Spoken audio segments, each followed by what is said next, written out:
Really the only thing that gon' be normal is distribution. Normal folks gon' infuse some. Optimize your lineups and you feed the rest, you mute them. Turning it up, these numbers are loud. Peeping this game from a nimbus is wild. Making it rain. While I embrace all this risk, I'm insane. Talking about that best bill, I'm the best rest till into the next world. Guess I got next still. Best bill, I'm the best rest till into the next world. And welcome into a special Friday night edition of the Best Bell Fantasy Football Podcast and live stream. My name is Bradley Stalder. You can follow me on Twitter at FFStalder. And make sure you're hitting that red subscribe button. Tonight, I will be talking some Week 12 fantasy tips as you start setting your lineups, are picking up players from the waivers, trying to start to sit decisions. And look, it's going to be an interesting week. We've got all 32 teams. We already had 6 play, but we got 24 on the Sunday game slate, and then 2 more on Monday night. Pittsburgh and Indy play on Monday. So it's going to be a lot of fun getting in some fantasy football questions and answers. Ryan N is the first one in. Appreciate you, Ryan. Thanks for subscribing. Thanks for tuning in every time I pop in. And a couple pieces of news today. Joe Mixon was ruled out due to concussion. And one of the trending topics is, where do we rank Samaje Perine? I think that's fair, because there's pluses to Samaje Perine. Samaje Perine has averaged 22 fantasy points per game in games in Cincinnati where he's played at least 50% of the snaps. So 1 game this year and 1 game last year. Obviously, yeah, he smashed with 3 receiving touchdowns last week in the spot of Joe Mixon. But even last year, 14 fantasy points. So you want to be aggressive about getting Samaje Perine into your starting lineups. He is going to be a top 24 running back for me if I can somehow squeeze him in there. I do like a lot of players that ended up being in that area. It's going to be hard, but I do like him as a back-end running back too. And even looking at what Samaje Perine did in the beginning years in Washington. Remember, Samaje Perine in his first couple years in Washington was a first and second down grinder. Now he's moved into this third down role and pass blocking role. If we look, last year, Samaje Perine only had about a 44 PFF pass blocking grade. This year, it's like 85. He's near than doubled it.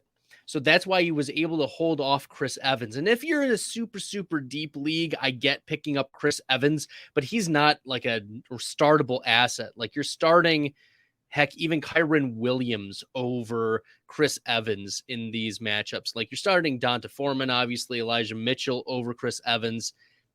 So Chris Evans is just a really, really deep consideration. You are not going out of the way. Ryan N says Mostert and Lenny are out. They're not officially out yet. Both of them are doubtful, but we do expect them to be out. So just a piece of clarity, they're not officially ruled out yet, but we do expect that, Ryan N. So it is right to think about that we need to find replacements. Can't decide on Etienne, Jeff Wilson, and Rachaad White. So right now I have Rachaad White at 14, which is pretty aggressive.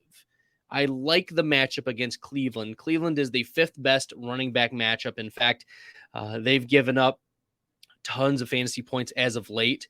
So you have to like the Rachaad White. I have Jeff Wilson even higher. So if I'm ranking them, which I have Jeff Wilson in my top 5, which is a bold call, I know, but I'm really bullish on Jeff Wilson versus Houston.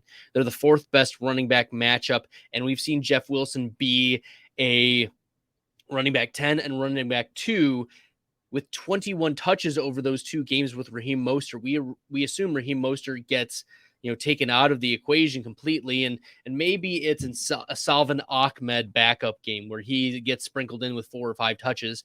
That's still going to leave another 5 touches for Jeff Wilson against a really vulnerable Houston front 7. So I like Jeff Wilson as my bold call top 5 running back this week. Travis Etienne, I am lower on.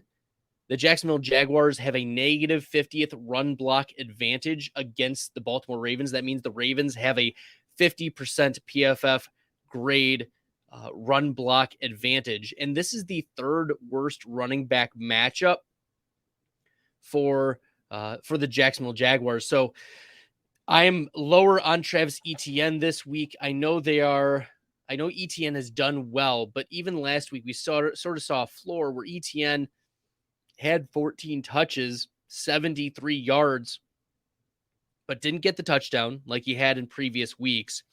And then, he finishes running back 25. So the consensus, yes, does have Travis Etienne at running back 8. I just can't get behind being bullish on Travis Etienne against Baltimore. I think he's more of a fade. And so maybe I'm off on that, but I view him at the bottom of the tier. I mean, I missed on Tony Pollard, but didn't most of us? Yeah, that wasn't a lot of fun. I moved Tony Pollard down from 12 to 13, and it wasn't low enough. Okay, yeah, he was the running back 12. I'd moved him down to 13. So if I was picking one, I would go Jeff Wilson. I think it's the better matchup. I think he's proven it time and again. Etienne just came off a tough game against Kansas City, has a tough matchup, and Rachaad White hasn't proven enough. Like, could it be Keyshawn Vaughn?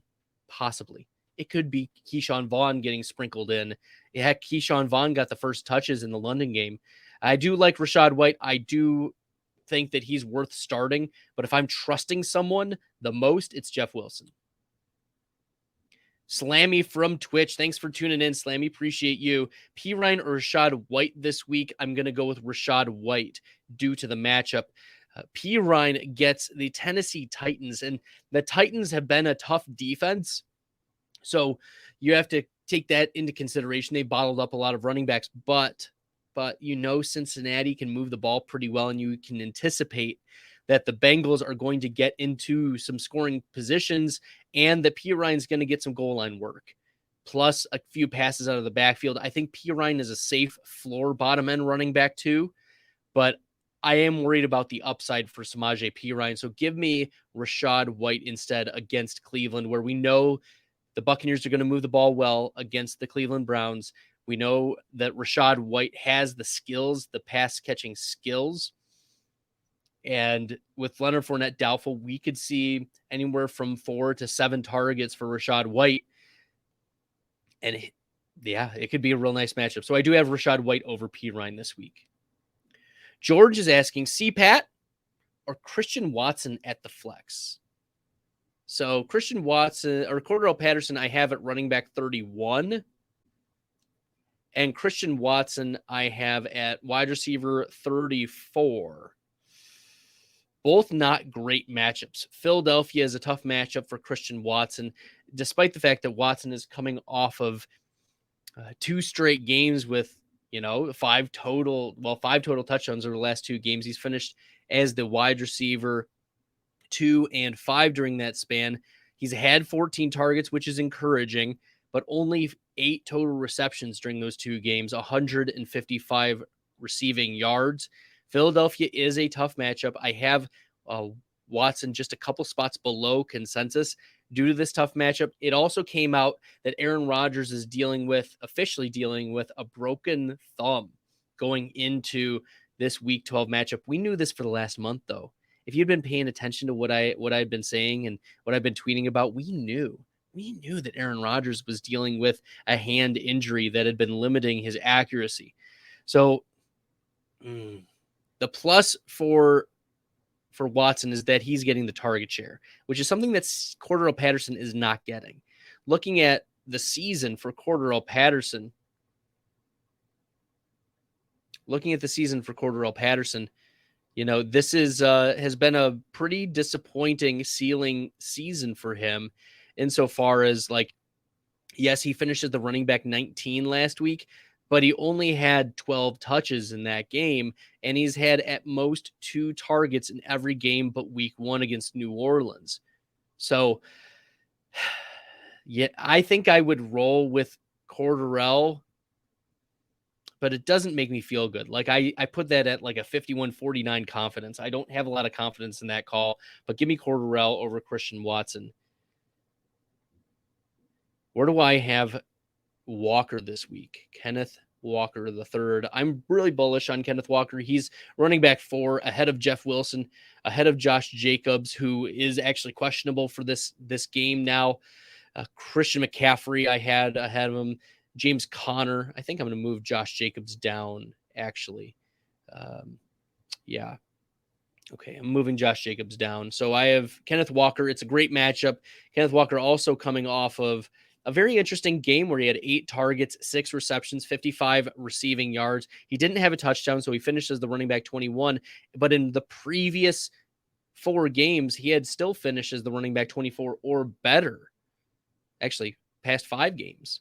He was running back 19 in week 5 against New Orleans. So, you know, you know that he has a floor, which is a bottom running back 2. But we've also seen ceiling games, running back 3 against the Chargers, where he went 23 for 167 and had 2 touchdowns. And then against Arizona, 26 for 109, 3 receptions, 20 receiving yards, and 2 touchdowns as well, running back 2. So we've seen ceiling games, we've seen floor games, and this is the match of the script that you want to follow for a smash Kenneth Walker game. So third best running back matchup against Las Vegas. You expect a lot of points being scored in this game in Seattle. It's a home game. This could be almost the beast mode 2.0 game. I'm loving it. All right. Ryan N. with another question about the Vegas game. Where do I have Foster Moreau this week? Well, I whiffed on Dawson Knox, but I got Dalton Schultz. I had Knox at 5. I whiffed on that, but Dalton Schultz I had as my tight end 6, which looked really nice. Foster Moreau, I've made some adjustments. He's my tight end 8 right now. This is the best tight end matchup. This is the best tight end matchup on the week. It's at Seattle. Seattle gives up. Okay. This is how I want you to look at this Foster Moreau matchup. He's got a nice floor. Moreau has had 3 targets. I think it's 3 targets. Yeah, he's had 3 targets in every game this year. He's had at least 28 receiving yards in every game this year. He's finished at worst the tight end 24. But you want to be a little bit, actually, I'm looking at standard in full PPR and half PPR. Worst is tight end 26. But the matchup is so good that the way I want you to look at this matchup is Travis Kelce level. Okay. Travis Kelce this season has averaged 16 point something fantasy points per game. The Seattle Seahawks give up about 16 fantasy points to the tight end position per game. You are getting an elite tight end 1 level almost every week on average from as Seattle allows for opposing tight ends. So this is a smash matchup for Foster Moreau. He's a strong streaming option at tight end. Like I have Foster Moreau over Dulcich this week, which is against consensus. Dulcich has a negative 43% PFF advantage. Over Cole Kmet, who has a negative 27% advantage. And also there's been a lot of rumblings out of Chicago that Justin Fields will not be expected to play this week. And over Juwan Johnson as well. Juwan Johnson gets a negative 35% pass block advantage and is the 5th worst tight end matchup. So I am starting Foster Moreau over those types of players. He's my tight end 8 on the week, a very solid streaming option. Mr. Vengeance from Twitch, thanks for tuning in. Appreciate you tuning in, Mr. Vengeance from Twitch. If you want to also hop over to YouTube as well and make sure you're hitting that red subscribe button. I don't know if you can do that, but I appreciate you jumping in and asking this question. Do I just play Carr and give up on Fields this week? That seems to be the rumblings right now. I just tweeted out maybe an hour or 2 ago about Justin Fields. Let me see if I can pull up this article here. Okay. I just tweeted out, only a couple hours ago, that Daniel Greenberg of @Shy Sport Update According to Brad Briggs, the Chicago Bears don't want to see quarterback Justin Fields suffer a further injury to his left shoulder, so there's a high likelihood that quarterback Trevor Siemian will start for the Jets or versus the Jets. So yes, I think you fire up Carr if that's your other quarterback option. I'm looking at other streaming options, and like, I don't know if Geno Smith has already been picked up, but he should have already been, picked up for you. The other like streamer quarterbacks that I have ahead of Carr this week, Trevor Lawrence and Jimmy Garoppolo. Okay. Trevor Lawrence, Jimmy Garoppolo. So you can start those players over Carr, but Carr gets Seattle, and I expect that this is kind of a shootout type of game. Great show. Thanks, ML. Appreciate you from YouTube. Where do you rank Ayuk rest of season among wide receivers in PPR? Wow. Whew. Okay. He's asking about, in particular, the schedule for the fantasy playoffs. He gets Seattle, Washington, and Vegas. Okay. And hypothetically, if Debo was out rest of the year, where would you rank Ayuk rest of season in that scenario? So a couple things about Brandon Ayuk. First off, he's been a top 24 wide receiver 4 of the last 5 weeks and a top 10 wide receiver 3 of the last 5 weeks. In the week where he didn't finish as a top 24 wide receiver, he still had 6 catches for 84 yards, and this is in half PPR. You're not going to scoff at 6 for 84. You're happy with that.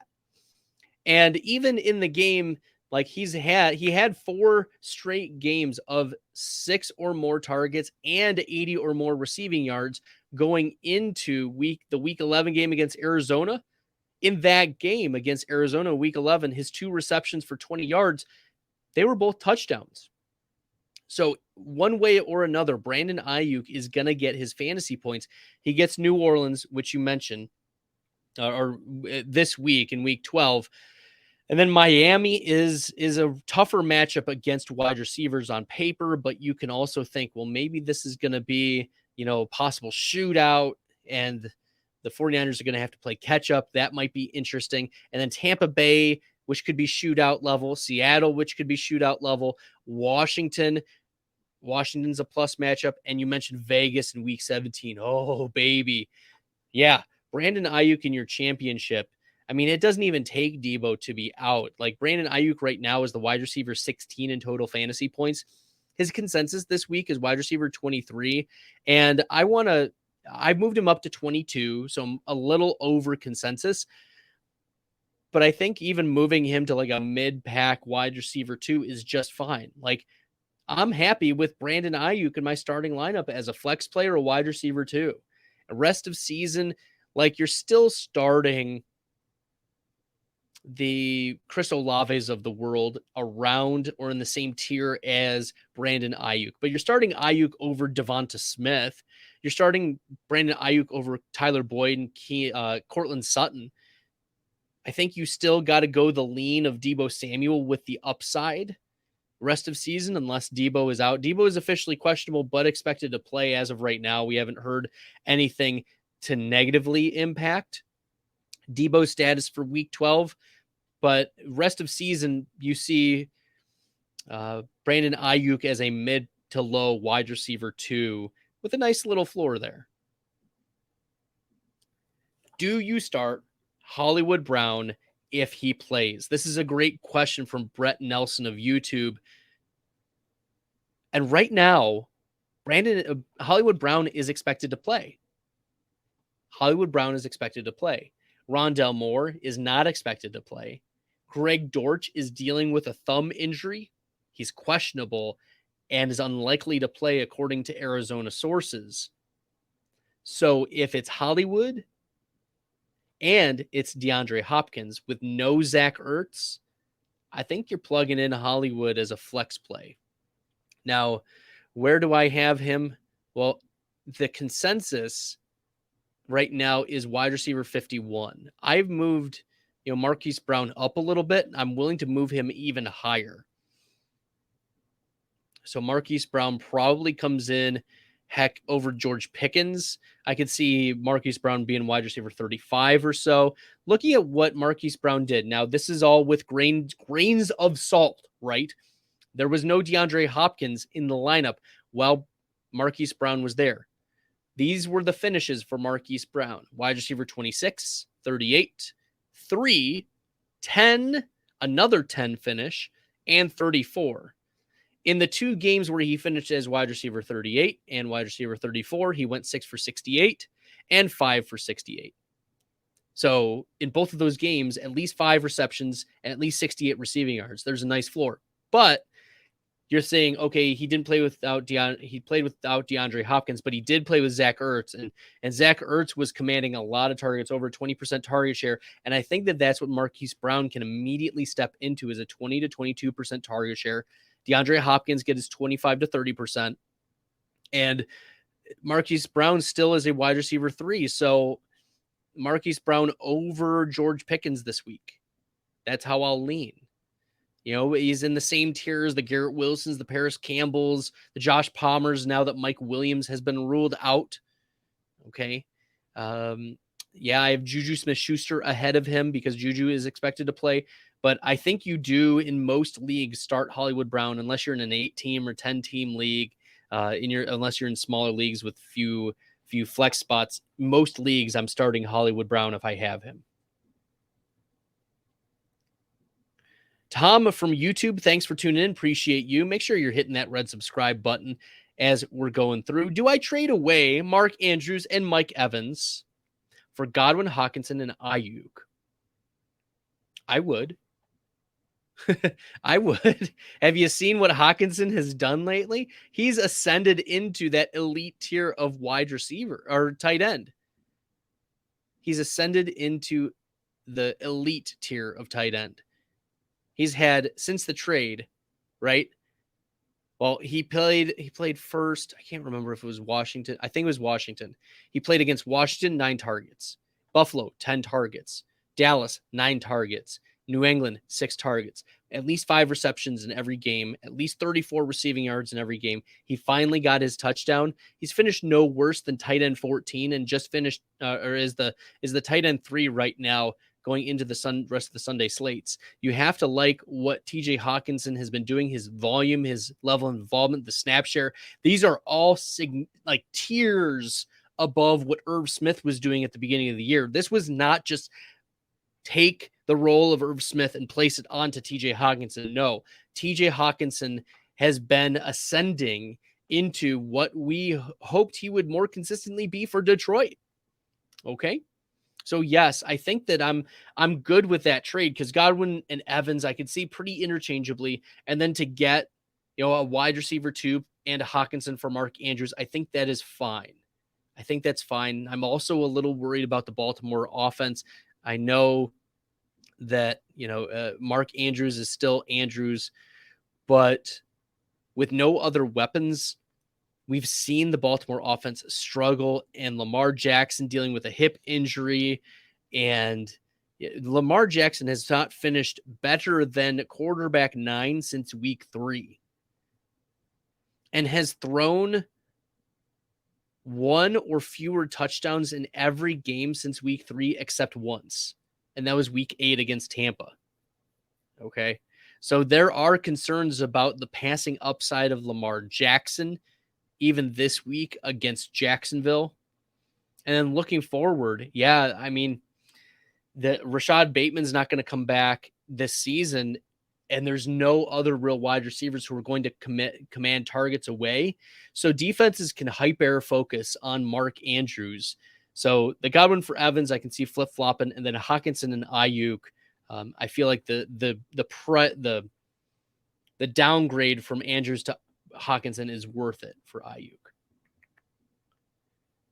All right. Thanks, everyone. Keep going. Put the questions in the chat. Appreciate y'all.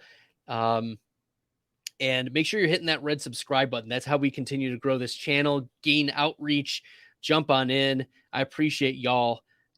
And we're going to crush the rest of week 12. There were some nice calls that I had for the Thursday games. There were some misses too. I whiffed on Gabe Davis. Oops. Sorry, everyone. But, you know, It was Isaiah McKenzie Day. Oh, well. Isaiah McKenzie Day. Saif Nakvi from YouTube. Appreciate you. Kirk Chubb, Barkley Jamar, Marquise Brown, Freiermuth, Mostert, DPJ. I accidentally started Kirk this week over my other quarterback, Gino, but he got 30, so I'll take it. Yeah, good good accident. Sometimes there are happy accidents, right? Saif. Any trade recommendations? Yeah, I'd wonder what I could get for Jamar or Barkley. I'd keep Marquise Brown a lot. It's selling low there. I'd see what I can get for Jamar. It seems like the Cincinnati Bengals are working him along. He's officially questionable for the game, but due to some of the comments that Zach Taylor has made lately, like, you can't be encouraged by them. Let me see if I can find some of the quotes out of I don't see them, but it's okay. Nevertheless, I wanted to look it up for you. Long story short is the Jamar Chase is questionable for this week. Even if I'm playing him, I'm doing it in a desperation mode or because I have no other choice. I'm probably leaving Jamar Chase on the bench, even though it is a good matchup against Tennessee. He's expected to be on a pitch count even if he is available. So that's my concern. So my placeholder ranking for Jamar Chase is wide receiver 39, but his consensus ranking is wide receiver 53. He's projected for the 31st most points among wide receivers, but that could turn into a 0 really quickly. So, if you need to win this week, be willing to trade away Jamar Chase for, a Chris Olave. Okay. That's the at least, or a Brandon Ayuk at bare minimum. Like, those are the bare minimums. Like, see if you can get Ayuk plus or Tyler Lockett plus for Jamar Chase, because Lord knows how long they're going to let Jamar Chase be someone else's problem. Like, of course you want to shoot for the moon, like Jamar Chase for AJ Brown or Jamar Chase for T Higgins in trades like that. Of course you're going to want to do that and might as well try those out first, but be willing to accept a solid wide receiver too, like a Terry McLaurin or Jalen Waddle. See if you can get those types of wide receivers for Chase, because not only is he working his way back, but you won't know when to start him when he's back until it's too late. And then it might be too late. Like, are you willing to risk it? Maybe. But if you're guaranteed for the playoffs, I would probably just hold on to Jamar Chase and not need to start him. Okay. Yeah, that's how I'm looking. So that's what I would consider. See what you can dangle for Jamar Chase if someone can buy high on him. Ryan N is asking, what's going on with Deontay Johnson? Is he droppable? That is a good question. And let me pull up the Deontay Johnson stats, because Deontay is getting targets in this Pittsburgh offense. I mean, he's 22nd in target share. He has a nearly 25% target share this year, 24% target rate. He runs the routes. He plays almost all of the snaps. He's 14th in air yards, which is actually a change. Last year, if you remember, Deontay Johnson was a lot of close to the line of scrimmage type of targets, and so the air yards weren't accumulating as much. He's 14th in the NFL in deep targets. That's a problem for inaccurate quarterbacks, because his catchable target rate is 82.6%. That's a problem. He's 5th in unrealized air yards, and he's 7th in drops. The dropsies have come back and hit Deontay Johnson again. So what are we doing with Deontay Johnson? Making him someone else's problem, honestly. Like, unless you're in a deep league, you can trade away Deontay Johnson if your trade deadline hasn't passed, or drop him too. Take some upside running backs. Like, you should have picked up Rachaad White, for instance, instead of Deontay Johnson. Or Samaje Perine. These types of running back twos that could be league winners down the line. Okay? Yeah. I would pick, there are a dime a dozen Deontay Johnsons. He's wide receiver 45 in fantasy points per game, wide receiver 42. You can pick up a Deontay Johnson off the street. So, yeah, I would be willing to drop him in your regular 12-team leagues. Jeff Johnson from YouTube, thanks for tuning in. Appreciate you. Who to flex this week? Hollywood, Palmer, or Rachaad White? I'm going with Rachaad White this week. I have Rachaad White at my running back 14. Yeah, running back 14. It's a great matchup against Cleveland, as I mentioned before. And Rachaad White has increased his involvement this season. If you look at the last few games, he had 7 touches week 6 against Pittsburgh, right? He had 7 touches week 7 against Carolina. He had 7 touches week 8 against Baltimore. He had 11 touches week 9 against the LA Rams. He had 22 touches against Seattle. Finished as the running back 20 last week. He's finished as the running back 21 or better twice so far. And I like his pass catching profile. He was a 90th plus percentile type of pass catcher, target rate pass catcher out of the backfield at Arizona State when he was in college. So Rachaad White has the pass catching profile. He's improved over the course of the season. We've seen increases in usage. And now he's coming out of the bye with a questionable Leonard Fournette, or now doubtful Leonard Fournette. Fire me up some Rachaad White.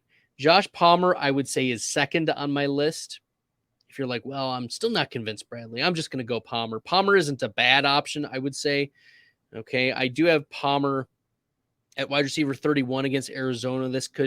Arizona gives up a lot of points on defense, and in fact, the Arizona Cardinals, if I recall correctly, they are the third best quarterback matchup per PF, third best quarterback matchup in fantasy points allowed. So against the Arizona Cardinals, the Chargers are going to score some points, and it's going to be Eckler, it's going to be Palmer, it's going to be Keenan Allen. So those are the players that you're firing up. And Gerald Everett, too, should be back. I think that you need to lower expectations a little bit for Palmer because Everett will be in there. But I think, with Mike Williams out, you're still okay starting Palmer. And I think Palmer's slightly above Hollywood right now. But maybe we get more word that we're more confident in Hollywood playing a full set of snaps. And in that case, I could see starting Hollywood over Palmer. But I view in that similar tier, I just have Palmer and higher up in that tier than Hollywood for right now. And then Rachaad White is the clear leader of these three. All right, Ryan N., do you think Deshaun Watson is a quarterback one rest of season? Well, let me pull up his schedule here. Let me see if I can pull up the Cleveland Browns schedule. Because the Browns get Tampa this week. And then they get Houston. I'm at the mercy of technology. Yeah, so it's Tampa Bay, and then Deshaun Watson is expected to make his debut at Houston. Of course it's going to be, of course it's going to be at Houston. And then Tampa Bay, he's not starting yet. Houston, they're tough against quarterbacks, not because they play shutdown defense necessarily, not because they play shutdown defense against quarterbacks, but because they allow so many fantasy points to the running back position. They give up so many points to the running back. In fact, that's why I have Jeff Wilson as a top 5 running back. I know it's a bold call, but that's why I have Jeff Wilson as a top 5 running back this week, is because opposing teams just hand the ball off. And in the first game back, do you think Deshaun Watson wants to throw for 400 yards? Of course he wants to throw for 400 yards. He led the NFL in passing yards the full season before he was suspended. But Deshaun Watson is probably going to just hand the ball off, and I wouldn't be surprised if it's more like 25 pass attempts for him in that game.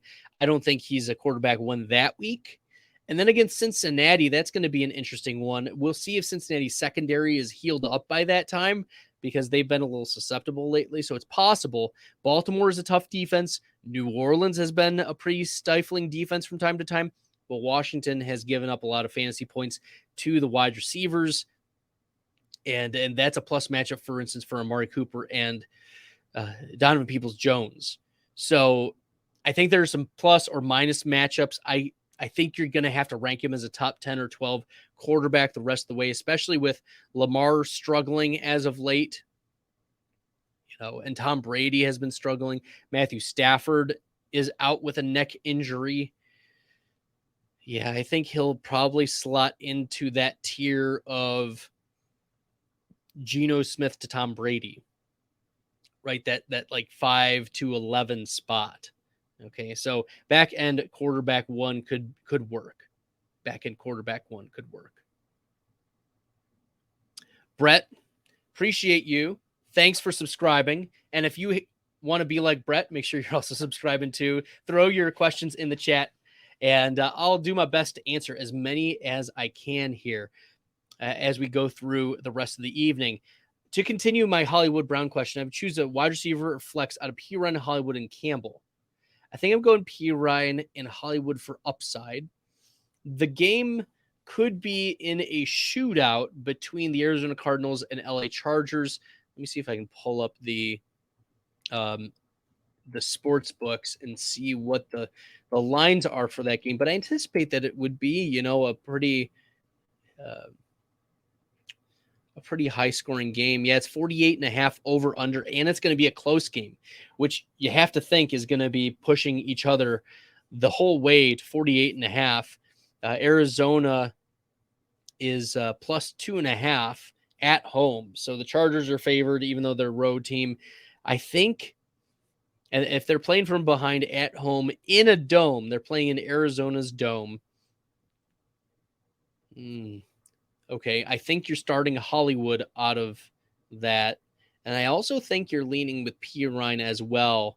Yeah, I would go with Perine and Hollywood unless we get word that Hollywood is going to be limited in his snaps. Then you're going to be like, well, I got to play the 90+% snap getter in Paris Campbell. I mean, Paris Campbell hasn't let you down. Paris Campbell has been like a safe play with a little bit of upside. I mean, looking at his game log, yeah, he finished as wide receiver 32 last week, but he went 5 for 67, which you don't hate. He just didn't fall in the end zone. And in the previous 3 games with Matt Ryan, he had 3 touchdowns, 1 in each of the games, and it finishes the wide receiver 9, 5, and 11.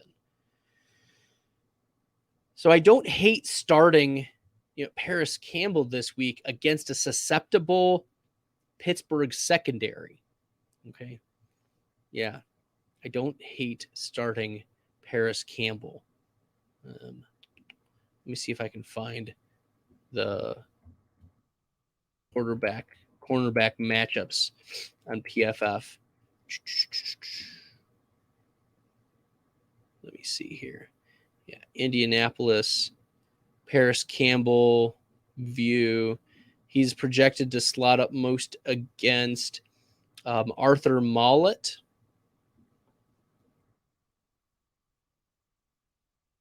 For the Pittsburgh Steelers out of the slot.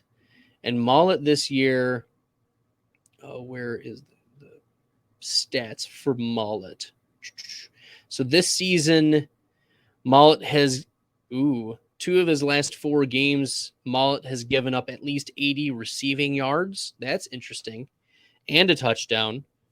And he has another game this year in week 4 against the New York Jets where he gave up 91 receiving yards out of the slot.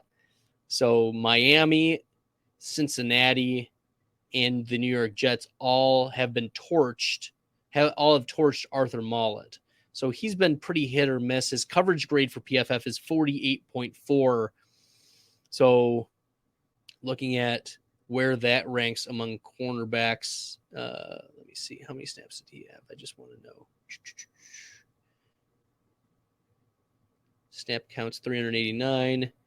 Yeah, so let's see. Arthur Mollett of the Pittsburgh Steelers is supposedly going to be up against. Okay, and we want minimum coverage of that. Yeah, Arthur Mollett is the 4th worst cornerback in PFF coverage grade. Yeah, of cornerbacks who have played at least 50% of the 473 coverage snaps. So yeah, it's a plus matchup, it looks like, for Paris Campbell. So maybe we need to bump up Paris Campbell a little bit more. Okay. Maybe this is a more upside matchup than we once thought. Okay, Kathy Marshak. Do I trade away Waddle, Andrews, and Pierce? Oh, those are some pretty hefty names there, Kathy. For Diggs, Taylor, and J-Rob, half PPR. So you're trading you're upgrading from Waddle to Diggs.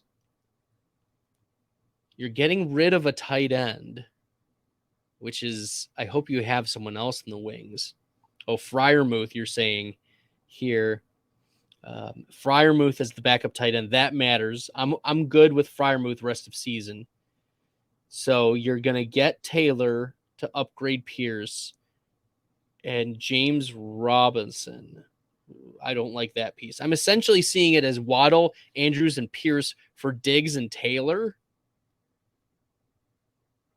And you keep Freiermuth. Ew.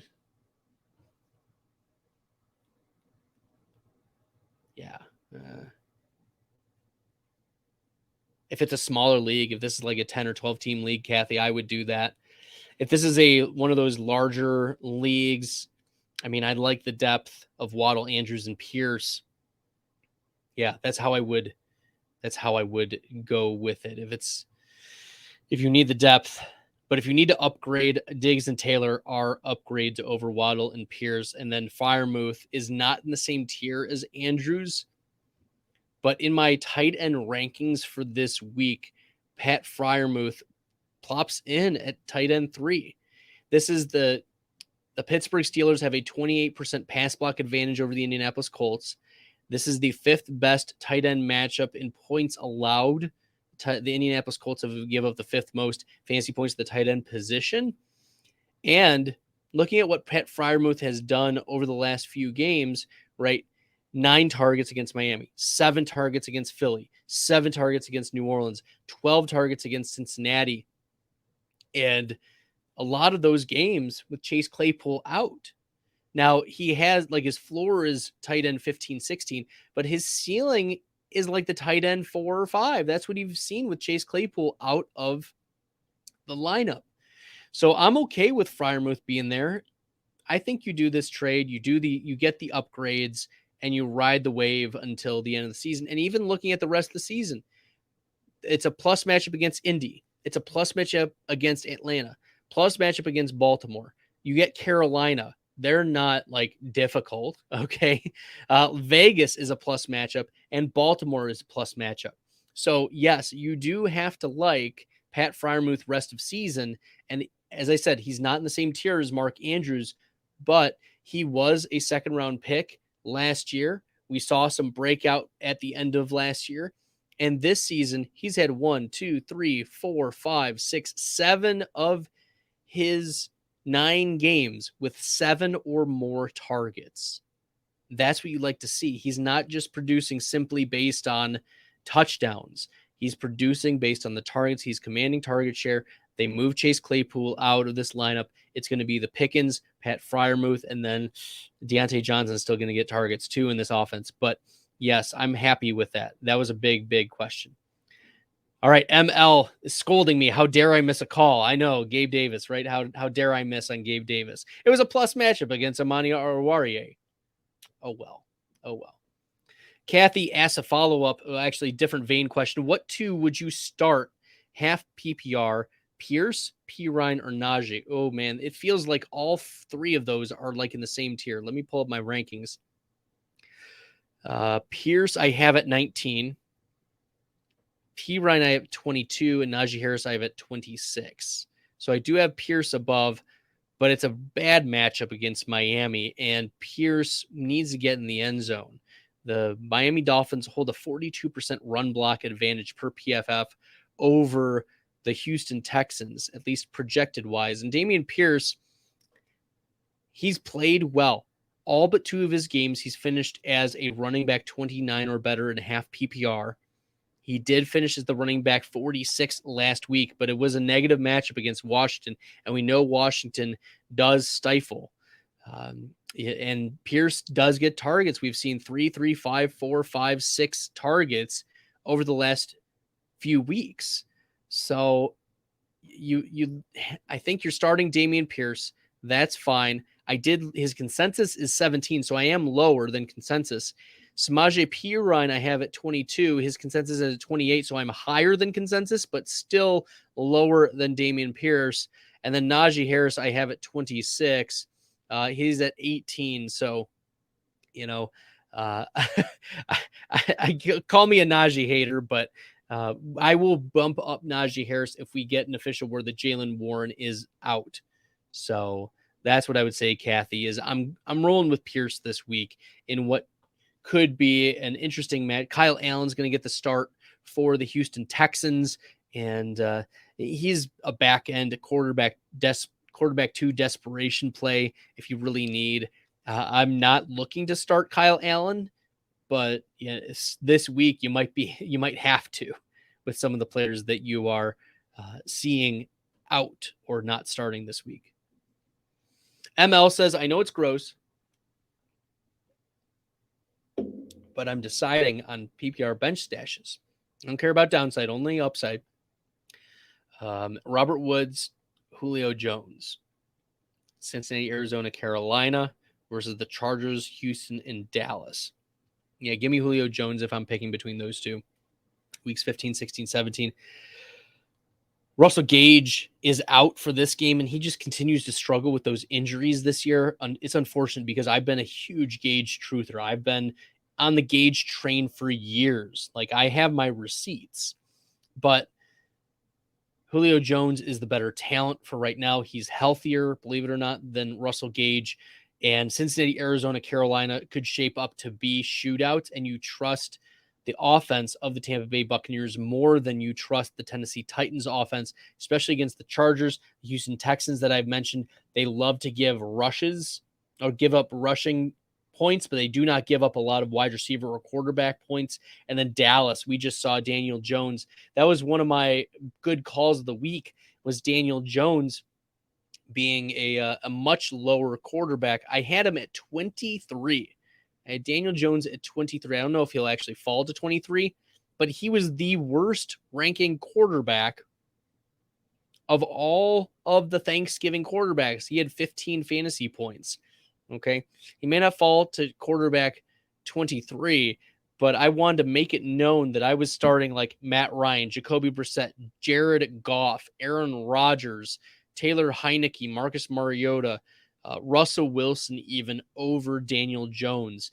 So, I mean, Dallas is a tough defense. They are the second worst quarterback. They give up the second fewest fantasy points to quarterbacks. And in that Giants game, there was a negative 39% pass block advantage. You have to think that there is a pass blocking advantage for Dallas against the Tennessee Titans. So, yeah, I would go with Julio Jones. The Dazed Full. I'm 9-2 with a lock for the playoffs. Congratulations, the Dazed Full. First playoff since I started playing last year. Congrats. Awesome. Should I look to trade players on teams that are locks for the playoffs and may rest players like Justin Jefferson? Trade players on teams that are locks for the playoffs and may rest their players like Jefferson. Man, it's a hard call because at this point, you're going to have to wait. You're going to have to wait and see. Because some teams take we want full on play, but some teams are like, well, we want to just coast into the playoffs, and that's what you're getting at here. And for week 17, because that's when your playoffs are, this is a divisional game. Justin Jefferson gets the Green Bay Packers in week 17 in Green Bay. It's a divisional game. I don't care that the Packers might be out of it by that point. Jefferson is a must start, so you're not trading away Justin Jefferson for fear that they might bench him in week 17. you may you're not going to play week 18, and that's when he might be benched. Unless the game is completely out of hand in Green Bay, week 17, they're going to play the Minnesota Vikings are going to play Justin Jefferson a full complement of snaps. So I wouldn't do that at this point. Yeah, I wouldn't do that at this point. C-Crip, how's it going, man? Appreciate you jumping in from YouTube, C-Crip. Should I start Palmer or go Devonta Smith or Olave? All right, this is a full PPR, so I'm gonna have to change the settings here on my rankings. Hopefully they translate over well. I have in the full PPR rankings Chris Olave at 21, Devonta Smith at 26, and Josh Palmer at 30. So I would go Olave there, even over Palmer, because we get Gerald Everett back too. So there is a little bit of hedging with Palmer's performance. You have to remember Gerald Everett missed last week, and there was only really one target to go to the tight end position, and it was Stone was his last name. Okay. I don't even remember his first name, but I picked him up in a couple leagues. I remember his Stone. So yeah. You're going to start Olave. I think you start Olave. C-Crip, hey, I ended up benching Swift. Okay. So here's the thing. DeAndre Swift tilts me beyond belief because I was the 5th highest or something like that. 5th highest of like 200 rankers in the Fantasy Pros Actually Rankings contest. 5th highest. And like I wasn't super high on DeAndre Swift. It wasn't like I had DeAndre Swift at 10 or anything like that. I wasn't crazy. I wasn't like whole wheat bagels crazy for DeAndre Swift. Okay. I had DeAndre Swift ranked at 27. I had DeAndre Swift ranked at 27. And he pulls off a decent enough game. Okay. Running back 32 is consensus. So I was pretty high. Okay. And yeah, okay, I wasn't 5th highest. 1, 2, 3, 4, 5, 6, 7, 8, 9, 10, 11, 12. I was 12th high. There were only 12 players, 12 rankers out of over 200 who were higher than me on DeAndre Swift. I had him at +5 over consensus. And like only 3 rankers had him inside like running back 19 or above. But DeAndre Swift this week, let's see, not standard, half PPR, 5 of 19 on the ground, 4 receptions for 24 yards. That's 8.3 fantasy points, which ends up being about the running back 27 or so. So I was right. That was a good call on my end. It was a little bit above consensus. Oh, he's going to finish above running back 33 or so. But it looks like you need to make a decision between Gus Edwards and Cordarrelle Patterson. And, I would go Cordarrelle Patterson out of even Gus or McKinnon or Kyren Williams. Yeah, if it was Matthew Stafford, I would take a shot on Kyren Williams, but it's simply not. It's not Matthew Stafford out there. You cannot trust Bryce Perkins to make the plays. Let me pull up the Bryce Perkins stats for a second. I have Perkins right now at quarterback 29. So he's not startable in even super flex leagues. His consensus is 30. He's thrown 11 passes this season. He's gone 6 for 11 for 61 yards passing. He has 43 rushing yards on 8 attempts. Not impressive. And you can't trust him against Kansas City. I have Kansas City as my number 1 DST this week. So I would go Cordarrelle Patterson. McKinnon, I don't think they're going to need to use very much because it is going to be such a plus matchup. And then Gus Edwards, this is Baltimore versus Jacksonville, and I don't think it's going to be a salt the game away. Gus is still nursing that hamstring injury, even though he's probably good to go for the week. That's what I would say. So I'd start Cordarrelle Patterson if I had to pick between those 4. C-Crip. Chris Tanaya, should my flex be Leonard Fournette? Judy Tyler Boyd, Zay Jones, Raheem Mostert, Donovan Peoples-Jones, Kareem Hunt. Okay, well, this is nice because we can use some elimination here. You're not starting Leonard Fournette because he's doubtful. You're not starting Jerry Jeudy because he's officially ruled out. You're not starting Raheem Mostert because he's doubtful. So it comes down to really Boyd, Zay Jones, Donovan Peoples-Jones, and Kareem Hunt. And you're not starting Kareem Hunt because it's a tough matchup. Donovan Peoples-Jones, you're probably not starting. So you're probably starting Tyler Boyd of these players. You're probably, Raheem Mostert is probably out, as I mentioned. So you're probably starting Tyler Boyd. Tyler Boyd is my wide receiver 24 for this week. He gets Tennessee, and in particular, the Tennessee slot. Okay, this is a 95% advantage versus Tennessee that Tyler Boyd has. And Tennessee gives up the third most fantasy points to the wide receiver position. So it's a plus matchup for Boyd at Tennessee. So Cincinnati, it is a lower over under 43.5. And it's expected to be a close game as well. But I think it's Tyler Boyd who gets the targets in this game and is targeted a lot. Let me see if I can find the matchups here. Yes, 32 teams, Cincinnati Bengals. Tyler Boyd has the most excellent of matchups right now, and he's projected to play the majority of his snaps against slot corner Joshua Kalu. So, yeah, you want to be able to start Tyler Boyd if I'm picking those Chris Taina from Twitch. Appreciate you. If you haven't subscribed to me on YouTube as well, make sure you're doing that. If you're on Twitch, you can also subscribe to me there. I'm throwing Twitch out there. I'm surprised by how many Twitch people are in here, but I'm thankful for you nonetheless, and the YouTubers as well. Make sure you were hitting that red subscribe button, dropping your questions or comments in the chat. Okay, Drunk Squidward, hello. Hello, Drunk Squidward. Let me take a sip. What do you think of this trade? I give away Stafford, Devin Duvernay, and Rondale Moore for Tua. Dynasty League, the quarterback is Aaron Rodgers.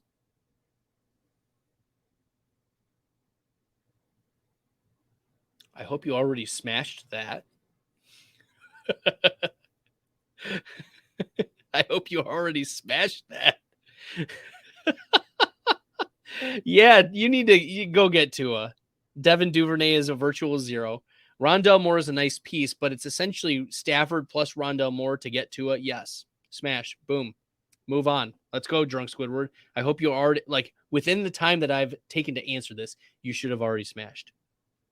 Charlie Wynn from YouTube. Thanks for popping in. Appreciate you doing that. And currently in Tight End Wasteland. Tight End Wasteland. It's only Tight End Wasteland. I just saw The Who a couple weeks ago. That was great. Half PPR, have to pick one. Njoku, Dulcich, Juwan Johnson, or Taysom Hill. Oh, man. Yeah, it is Tight End Wasteland. Let me pull up the rankings and talk through a few of these. So Njoku gets Tampa. You have to think that this is a little bit of a slugfest. Tampa will probably be able to move the ball pretty well against Cleveland. Dulcich has a negative 43% advantage at Carolina. So that's not good. Juwan Johnson has a negative 35% pass block advantage. So you would anticipate Andy Dalton under pressure a lot. And this is the fifth worst tight end matchup, meaning that the San Francisco 49ers give up the fifth fewest fantasy points to the tight end position. They have only given up 2 total touchdowns on the year. But Juwan Johnson is the touchdown maker. Taysom Hill is my tight end 23 right now. It's kind of ugly. His consensus is tight end 12. So I feel like I'm way off on him. Maybe I do need to move him up. But I would pick Njoku. I'd go Njoku, then Dulcich, and then Taysom Hill, and then Juwan Johnson. I think that's how I go. See, Crip says go Njoku as well. Do I trade Latavius Murray for Pacheco Hope the Marlon Mack can produce.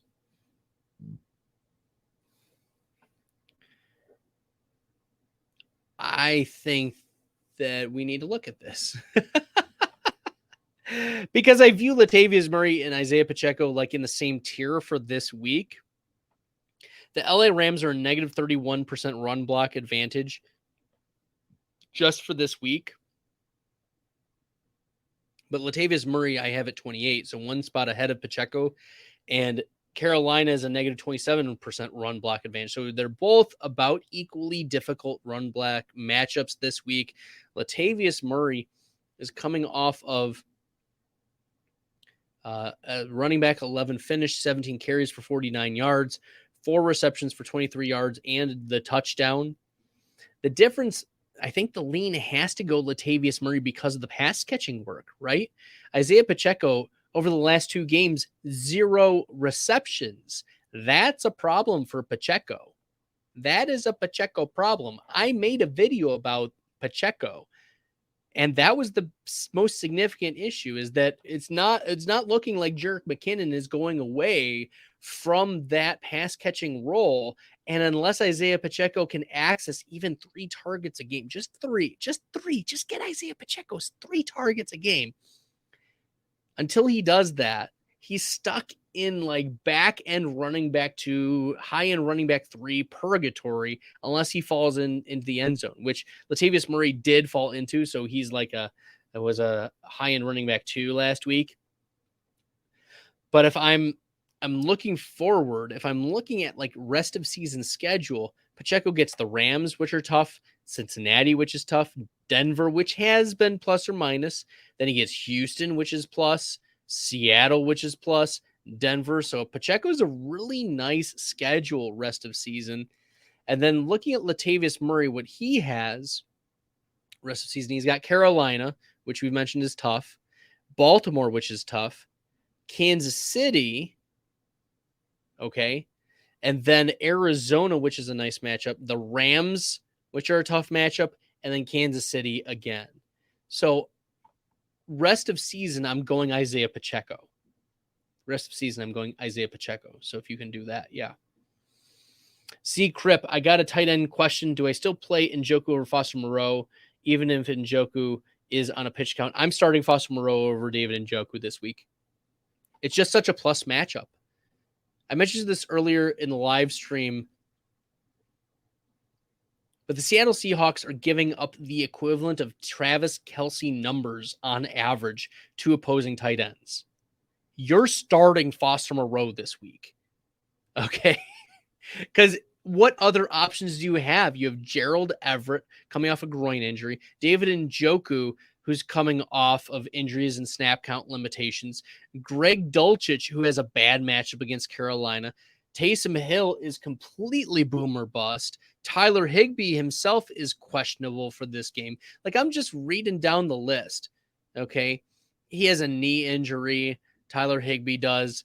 Evan Ingram has been completely hit or miss. Like, if you want to bump up Evan Ingram for this matchup, fine, but I'm still not starting Ingram over Foster Moreau. Cole Kmet has a bad matchup and might be losing Justin Fields. Juwan Johnson has a bad matchup. Hayden Hurst. Now we're getting into tight end 17, and I have Foster Moreau at 8. Okay, I have him at the top of this streaming tier. He's behind the Kittles, Schultz, Hawkinsons, Knoxes of the world, but you're going to start Foster Moreau. That's what I'm saying. Saif, back in the comment section. Appreciate you. I'm trying to trade Barkley for a running back wide receiver. There's some of the top options. Okay. Kamara, D-Hop, Alvin, Debo, Miles, Metcalf, Etienne Lockett, JT Olave, Kenneth A.J. Brown. Which one is the best or that someone would accept? So you're trying to trade Barkley. So you're going to downgrade running back is what I'm anticipating. I'm not going after Kamara. I would be okay with Etienne or Lockett. I would be most happy with JT Olave, or actually most happy with Kenneth Walker and AJ Brown. I would say that I'm most happy with that one. I would accept JT Olave. I would accept Etienne Lockett. I would not go with Miles Sanders or Metcalf. I would not go with Dalvin Debo or Kamara D-Hop. That's how I would do it, Saif. Omar Rios from YouTube. Thanks for tuning in, Omar. If you haven't subscribed, make sure you're hitting that red subscribe button from YouTube. I appreciate all of you jumping in and getting into the comments section. Omar as well is asking a question about Raheem Mostert, okay, or Leonard Fournette, Week 12 flex. Probably neither of them. Yikes. You got to find other options, Omar. You got to find other options. Mostert is doubtful. Fournette is doubtful. Find someone else. Anyone else. These guys are probably going to be zeros for you. Sebastian Alvarez. I need to win. My team is rough. I need help. I lost Cooper Kupp. My team went to poop. I am so sorry, Sebastian. I'm rooting for you. I'm wishing you the best of luck. I hope that everything works out for you. I hope you get all of your waiver wire bids. I hope that you get every player that you need, because that super stinks. That super stinks. Richard Hernandez. Need a running back and a flex. P. Ryan, Paris Campbell, or Latavius Murray. I'm starting P. Ryan over Latavius Murray. So P. Ryan, and then give me Paris Campbell. Give me Paris Campbell. I'm going back to the well. P. Ryan and Paris Campbell. Richard Hernandez. Need one to flex, but who? Burks, Hollins, Peoples-Jones, or Kyron Williams? Treylon Burks. Treylon Burks for sure. Let's fire up Burks with some confidence this week. Treylon Burks is my wide receiver 27 right now for this week. His consensus ranking is wide receiver 41. And he gets Cincinnati, and Cincinnati has been susceptible the last few weeks to fantasy points to the wide receiver position. They're in middle of the pack matchup. And if you look over the last 2 weeks, Treylon Burks, wide receiver he has 6 and 8 targets each of the last couple games. So I would go Treylon Burks. He's targeted downfield. This is a very, very interesting matchup. He's projected for 35th most fantasy points. So I'm going Treylon Burks, and then Donovan Peoples-Jones. I feel like I need to move up. And once I take some of the placeholders out, like Jamar Chase, I'm going to move Donovan Peoples-Jones up to that back end wide receiver 3 range. But could Peoples-Jones outscore Burks this week? Sure. Anything is possible, but I'm leaning with the ascending first round wide receiver talent over, I think Peoples-Jones is a 6th round pick out of Michigan. Yeah, I'm leaning with Treylon Burks this week. Bradley, if Hunter Renfrow comes back, do you think he has any usefulness as wide receiver 2? That's way too bullish. Sorry, ML. There are some very friendly Hunter Renfrow fans in the stands, but I'm not one of them. I think Hunter Renfrow is just fine. He's been a very successful wide receiver in the NFL. He's played very well, but I don't think wide receiver 2. I mean, you're not going to start him over Keenan Allen. You're not going to start him over Brandon Ayuk. You're not going to start him over Chris Olave. Those are back-end wide receiver 2s right now in the rankings. So can't do it. I can't do it, ML. Sorry. I don't even know if wide receiver 3, because I like the Juju Smith-Schusters of the world, the Paris Campbells of the world, Marquise Browns, the Christian Watsons as wide receiver 3 is even better than Hunter Renfrow. So no, I don't have that type of optimism. Ethan asks, Keenan Allen or Amari Cooper? I'm going with Amari Cooper this week. This is at Cleveland, so it's a home game against Tampa. Amari Cooper is not going to replicate his 8 for 113 week at Detroit, because he was at Buffalo, but it was against Detroit, or at Detroit, but it was against Buffalo. You know what I mean? But if you look at the other boom games this year, his home games in week 2, New York Jets, 9 for 101. Week 3, at home, Pittsburgh, 7 for 101. At home against the Chargers, 7 for 76. At home, New England, tough matchup, 4 for 44, but got the touchdown. Week 8, Cincinnati, 5 for 131. Yeah, you're firing up Amari Cooper. I like Keenan Allen this week. I like, as much as you can like a player like Keenan Allen, I guess I'm a little lower than consensus. Consensus has shifted right now. So I had Keenan Allen at wide receiver 26. I might need to move him up even over Cortland Sutton right now, maybe 25. We'll see what we can do. But I prefer Amari Cooper over Keenan Allen. Rock out from YouTube. Thanks for tuning in. Appreciate you. Derek Carr or Jimmy G? Yeah, you benched Cousins too. Shake my head. I feel the hurt. I ranked Cousins below Derek Carr this week. So, it's just how it is. Can't win them all. That's what I say. Can't win them all, but we're going to do our best to get as good as we can get for this week. And based on my rankings, I'm going with Jimmy Garoppolo. I have Garoppolo at 12 and Carr at 14. Garoppolo at 12 versus New Orleans at home. I mean, he's got Debo, who's questionable but expected to play, Brandon Ayuk, Kittle, Christian McCaffrey. Jimmy G looks crisp too. He's making a lot of good throws. You have to be happy with what Jimmy Garoppolo has been doing over the last few games. I mean, he finished the quarterback 5 last week. 20 for 29, 228 passing yards, 4 passing touchdowns. Quarterback 5. And coming into week 11, he had finished with 16 or more fantasy points in 5 straight games.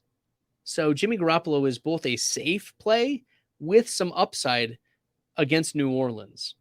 So I like Jimmy Garoppolo this week. Sebastian says, should I trade my best player for 2 kind of good wide receivers? I'd be trading Eckler. I mean, it depends on the names. Sebastian. I usually don't like giving up the biggest or best piece in a trade, but it depends on the size of the league. It depends on what you need. But my in a vacuum would say no, hold on to Eckler, because sometimes a player like Eckler can score 3 times as many points as a replacement player. That's the type of upside that an Austin Eckler has. So you're essentially getting sometimes 2 or 3 players in one position spot. That's how you can look at these elite type of players, is you're not just playing one player, you're playing multiple players in one spot. So you also have to think of what kind of replacement do you have? Like, how much of an upgrade are those 2 kind of good wide receivers over the wide receivers you have? Those are the questions you need to ask. So in general, I would say no, don't trade Eckler, but depends on what the 2 kind of good wide receivers are. Like, if you're able to get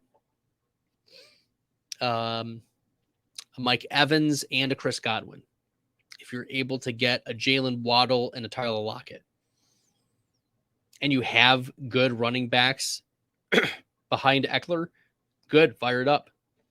But if you're trading Eckler just to like fill in a couple more spots and you don't have good running backs behind him, like, you need another running back. You need another ace in the hole. You need another running back 1. You need like a Kenneth Walker who's ascended.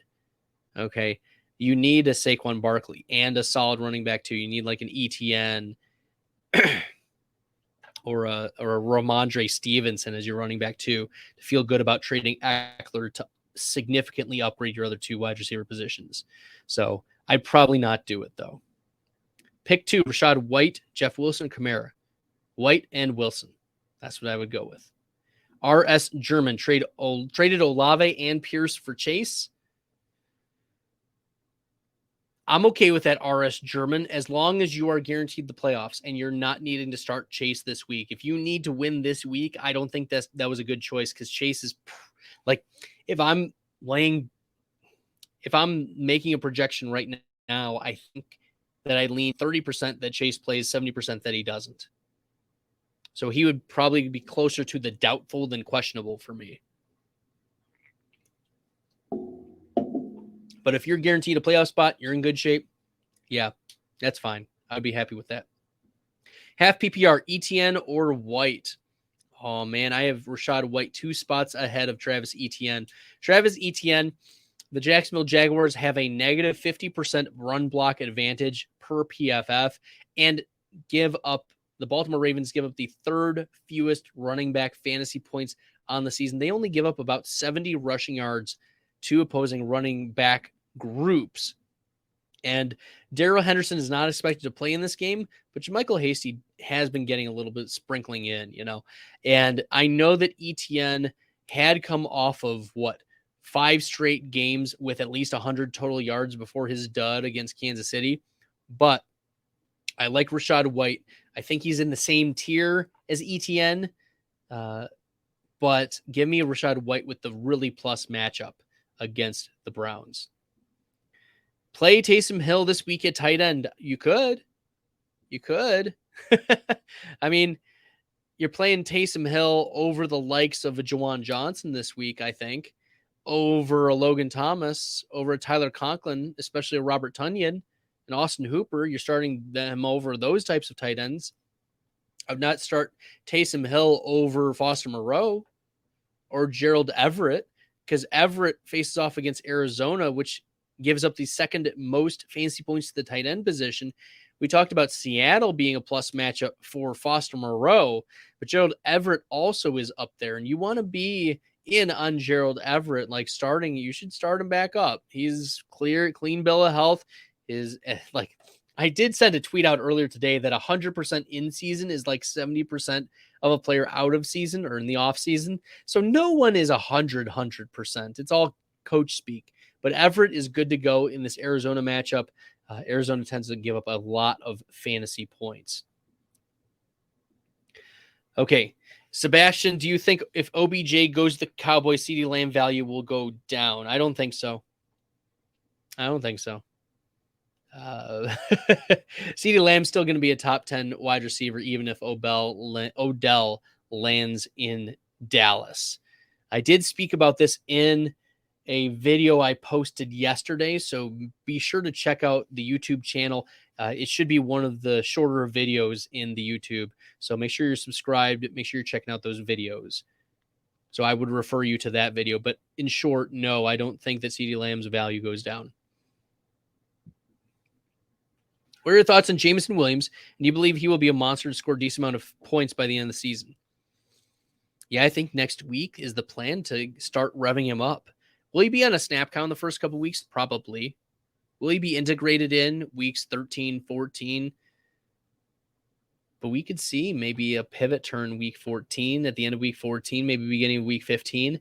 And if he explodes week 15, I mean, Detroit is poised to have a real good set of games to end the season. They get Jacksonville next week, which is good.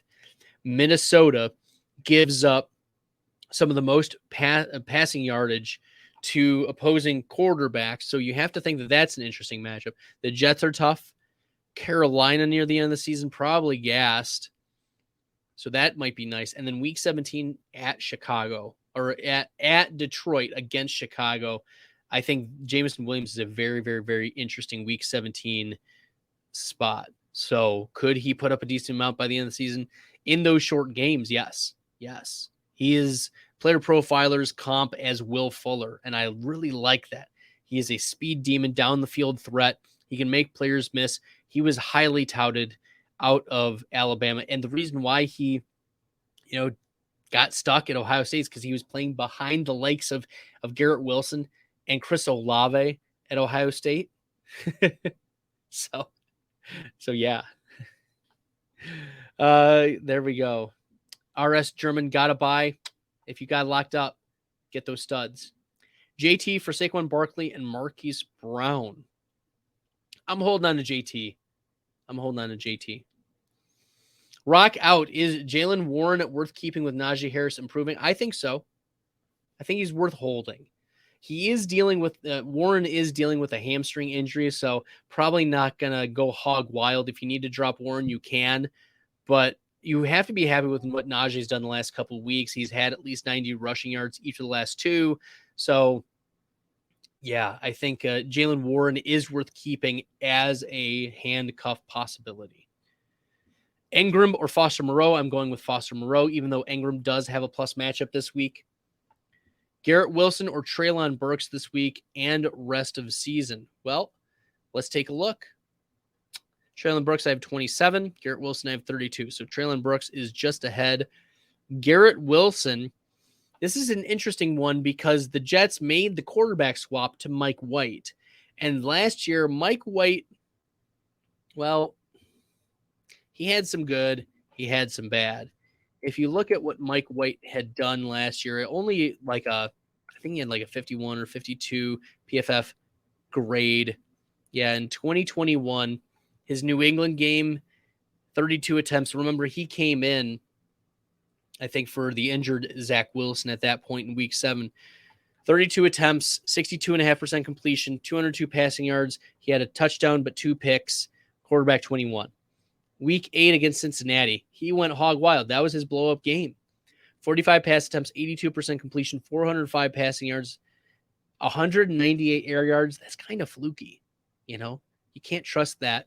3 passing touchdowns, 2 picks, and he was the quarterback 2 that week.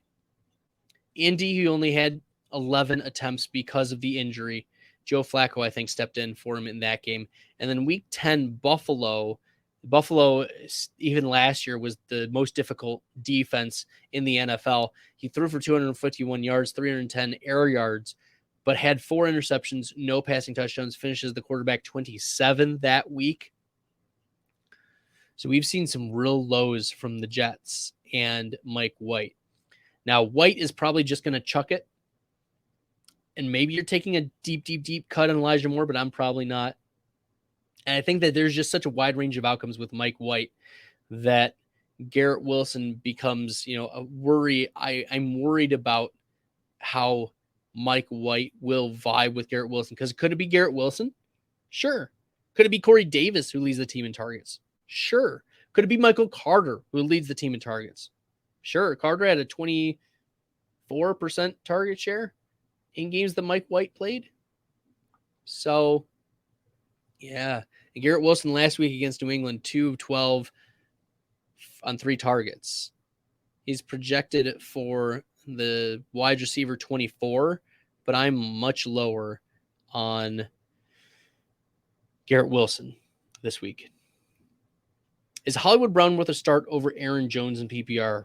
I think I have to draw the line there. I think I'd start Aaron Jones over Hollywood Brown, Drunk Squidward. Yeah, I don't think I would go that crazy week 1 for Hollywood Brown off of IR. Texas made 88. YouTube, I would take Barkley for just JT, and you're getting Hollywood. Also take that. Fair. There's some real Barkley lovers, but I wouldn't do that trade. Okay. Start Jones. We don't know how or much Hollywood's going to feature this week. I agree with you, Elias from YouTube. Yeah, exactly my thoughts. Does Jameson Williams cap Amon-Ra St. Brown's ceiling now? No, I don't think so. Amon-Ra St. Brown was capping his own ceiling by not scoring touchdowns until this week on 4th down. So, no, I don't think Jameson Williams caps Amon-Ra St. Brown. I think what he does is he bumps out Josh Reynolds and Khalif Raymond out of that deep role and moves over DJ Chark, right? That's what he's going to do. I'm not worried about Amon-Ra St. Brown losing much to JMO. Yo, can you give me some opinions on trades? Sure, pop them in the chat. As long as we're up, we're going. Hansu Kim from YouTube, thanks for tuning in. Appreciate you. And for all the new viewers and listeners, make sure you're hitting that red subscribe button. It really helps the channel grow. It helps me reach more people. And I appreciate all of you jumping in and making this a great evening, talking fantasy football, talking start sits, talking talking rest of season rankings. This is a lot of fun. So Hansu Kim, welcome to the Best Bell Fantasy Football Podcast. Thanks for tuning in to the live stream. And Dalvin Cook or James Conner plus Tyler Lockett. Ooh, man. Give me James Conner plus Tyler Lockett rest of season. Dalvin Cook has finished 5 of his 11 games as running back 20 or worse, anticipating that he'll be running back 20 or worse this week. I had Dalvin Cook at running back 11 against New England, and this was the worst running back matchup. His consensus ranking was running back 10, so I was a little low. But he gets the Jets, Detroit, Indy, the Giants, and Green Bay. So There are some tough matchups in there. The Jets and the Giants in particular are not easy matchups. So give me James Conner rest of season, and you're getting Tyler Lockett. Yes, a solid wide receiver too. Give me that. Hansu Kim.